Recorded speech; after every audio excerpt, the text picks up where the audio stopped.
আপুনি কেতিয়াবা মন কৰিছেনে যে কিয় কিছুমান ব্যক্তিয়ে অচিনাকি ঠাইতো বহুত বন্ধুবৰ্গ বনাই ল'ব পাৰে আৰু সকলোৰে ফেভৰেট পাৰ্চন হৈ যায় আৰু বহুতেতো ঘৰতে বহি থাকি নিজকে লনলি ফিল কৰে আৰু ভাবে যে তেওঁলোকৰ চেহেৰা বেয়া হোৱা হেতুকে তেওঁৰ লগত কোনে ফ্ৰেণ্ডশ্বিপ কৰিব নিবিচাৰে। অৱশ্যে চেহেৰা বেয়া বুলি তেনে কোনো কথা নাই। সৰ্বপ্ৰথমে আপুনি নিজৰ ওপৰত ধ্যান দিব লাগিব। কি দুৰ্বলতা আছে আপোনাৰ সেয়া ত্যাগ দিব লাগিব আৰু বিশেষকৈ কি এড কৰিব লাগিব নিজৰ দৈনন্দিন ব্যৱহাৰত তাক লৈ আপুনি বহুত সজাগ হ'ব লাগিব। ব্যক্তিৰ সৈতে যোগাযোগৰ মাধ্যমটো হৈছে এটা কৌশল যাক আপুনি অলপ কষ্ট কৰিলে শিকিব পাৰিব আৰু সময়ৰ সোঁতত আপুনিও এদিন এগৰাকী পাৱাৰফুল আৰু ইণ্টাৰেষ্টিং ব্যক্তি হৈ পৰিব। সমাজত আপুনি স্থান লাভ কৰিব আৰু পৰিয়ালটোৰ বাবেও আপুনি হিৰো হৈ পৰিব। Hello' future billionaires, welcome to Victory Empire, য'ত সকলোৱে একগোট হয় এটা সফল জীৱন যাপন উপভোগ কৰিবলৈ। Number 1, handshake.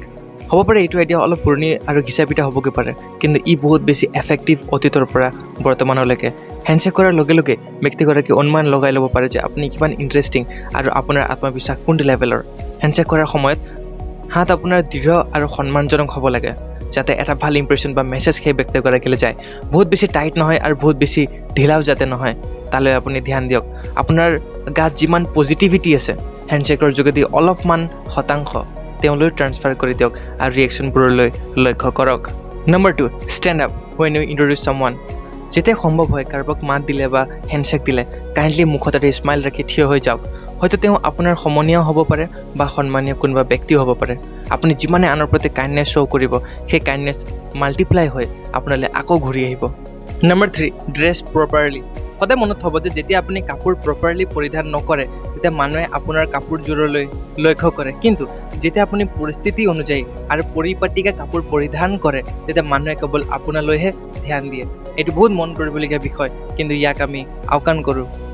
আপোনাৰ ব্যৱহাৰেই আপোনাৰ পৰিচয়, কথাটো সত্য কথা, কিন্তু ব্যৱহাৰ লক্ষ্য কৰাৰ আগতে মানুহে আপোনাৰ কাপোৰযোৰলৈ ধ্যান দিয়ে আৰু তাৰে পৰা অনুমান লগাই আপোনাৰ ব্যৱহাৰ। গতিকে ইয়াক লৈ সচেতন হওক। যদিহে মানুহৰ আগত ভাল ইম্প্ৰেশ্যন বনাব বিচাৰিছে বা এগৰাকী পাৱাৰফুল ব্যক্তিলৈ পৰিণত হ'ব বিচাৰিছে, ইয়াৰ বিষয়ে অধিক জানিবলৈ আমাৰ আগৰ 2টা ভিডিঅ'ত উল্লেখ কৰা হৈছে। লিংক ডিছক্ৰিপশ্যনত আছে আৰু আই বটনত আছে। এইটো ভিডিঅ' শেষ হোৱাৰ পিছত চাই ল'ব পাৰে।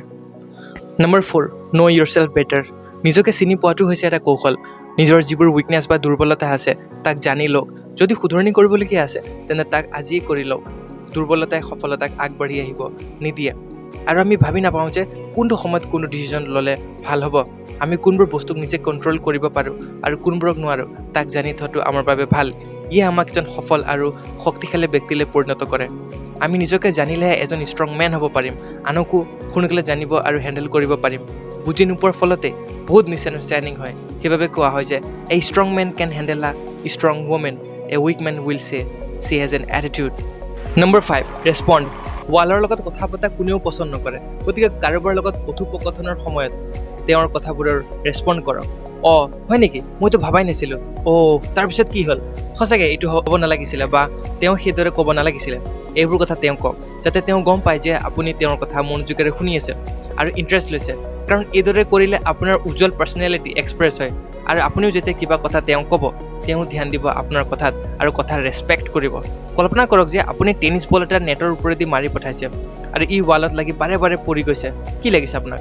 ধেৰ সময় এইদৰে নিজৰ লগত খেলি থাকিব পাৰিবনে? এটা সময় আহিব আৰু আপুনি ব'ৰ হৈ খেলা বন্ধ কৰিব। ৰেচপণ্ড নকৰিলে এইদৰে মানুহে আপোনাক বৰিং বুলি ভাবিব আৰু আপোনাৰ সন্মান নকৰিব। গতিকে সৰু সৰু কথাবোৰলৈ ধ্যান দিব। Number 6, be healthy and be extremely happy. আমি সদায় সেইসকল ব্যক্তিৰ লগত থকাটো পচন্দ কৰোঁ যি স্বাস্থ্যৱান আৰু আনন্দত থাকে, যিমানে পৰিস্থিতি বেয়া নাথাকক কিয়। সেইবাবে স্বাস্থ্যৰ ওপৰত আমি ধ্যান দিয়াটো অতিকৈ আৱশ্যক। সকলোৱে সুখ সমৃদ্ধি বিচাৰে, দুখ কোনেও নিবিচাৰে। গতিকে অৰ্ডিনেৰী পৃথিৱীখন বাদ দি এক্সট্ৰা অৰ্ডিনেৰী পৃথিৱীখনলৈ আহক। কাৰণ চাওক, দুখৰ অভাৱ নাই আৰু ই চবৰ লগতে আছে। আনন্দ বিলাপ আৰু চাব আপোনাৰ সৈতে সকলো সহযোগিতা আগবঢ়াব। Number 7, call by their name. মনত থ'ব যে এজন মানুহৰ নামটো তেওঁৰ বাবে বহুত বেছি স্পেচিয়েল। গতিকে যেতিয়াই কাৰোবাক হেণ্ডশ্বেক কৰিব বা কিবা ক'বলগীয়া বা সুধিবলগীয়া থাকে, কাইণ্ডলি তেওঁৰ নাম মাতি নিজৰ ক'বলগীয়াখিনি কওক। তেওঁ আপোনাৰ সৈতে কমফৰ্টেবল অনুভৱ কৰিব আৰু তেওঁৰ মন ভৰি পৰিব আপোনাক লৈ। ভিৰৰ মাজতো আপুনি যেতিয়া তেওঁৰ নাম ধৰি মাতিব, তেওঁ নিজক লৈ গৌৰৱ অনুভৱ কৰিব আৰু পৰাপক্ষে তেওঁৰ সন্তানৰ নাম বা ৱাইফৰ নাম লৈ তেওঁলোকৰ খা খবৰ সোধক। সেই ব্যক্তিগৰাকীয়ে আপোনাক কেতিয়াও নাপাহৰিব আৰু বাৰে বাৰে লগ পাব আপোনাক বিচাৰিব। Number 8, smile. এই পইণ্টটো মই নম্বৰ 1তে ৰাখিব লাগিছিল, কিন্তু 80% ব্যক্তিয়ে অন্য ভিডিঅ'ত ক্লিক কৰি এইটো ভিডিঅ' আধাতে এৰি গুচি গৈছে ধৈৰ্য নোহোৱাৰ বাবে।